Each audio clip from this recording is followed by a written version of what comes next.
중국에 뺏길 뻔한 조선산업을 압도적인 1위를 달성했습니다. 이미 중국은 1년 이상 납기 지연되고 있었고 이를 지켜본 선사들은 다시 한국의 조선을 찾았습니다. 연말에만 약 12.5조 원어치를 계약하게 되었는데요. 올해 상반기만 하더라도 우리나라 조선업계의 분위기는 참으로 암울했습니다. 신종 코로나 바이러스의 여파로 세계 선박 발주량은 사상 최저치를 기록하기도 했습니다. 1997년 외환위기와 2008년 글로벌 금융위기 때보다 적은 수치입니다. 당시만 하더라도 한국의 조선사 도크가 텅텅 비는 등 일감 부족 사태가 현실화할 것이란 우려도 나왔는데요. 그때 중국은 정부 차원에서의 지원에 힘입어 상반기 351만 CGT를 수주하며 한국의 118 CGT 수준을 2배 이상의 격차로 벌렸습니다. 하지만 선박 발주를 연기했던 글로벌 선사들이 하반기에 한꺼번에 주문을 쏟아내자 상황이 달라진 것입니다. 코로나 바이러스의 여파로 상반기에 혹독한 수주 가뭄을 겪었지만 올해 연말에 한국을 다시 찾아준 선사들의 계약이 극적으로 체결된 것입니다. 그야말로 수주 대박을 터뜨렸는데요. 액화 천연가스 LNG선은 물론이고 초대형 원유운 반선인 VLCC까지 그야말로 고부가 가치 선박을 싹쓸이 해버렸습니다. 특히 기술의 격차가 차원이 다르다는 것을 증명했다는 전문가의 분석은 압도적인 코리아 파워를 실감케 했습니다.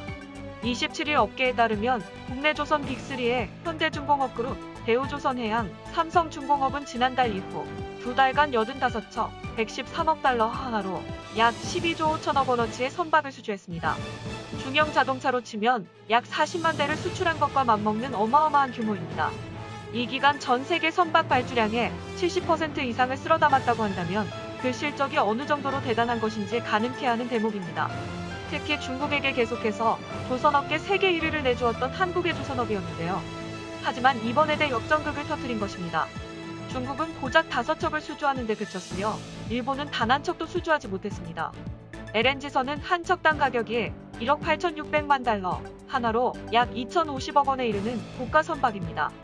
수익성은 높지만 그만큼 높은 건조 기술력이 필요해 국내 조선업계가 독보적인 경쟁력을 가진 시장으로 평가된다는 것입니다.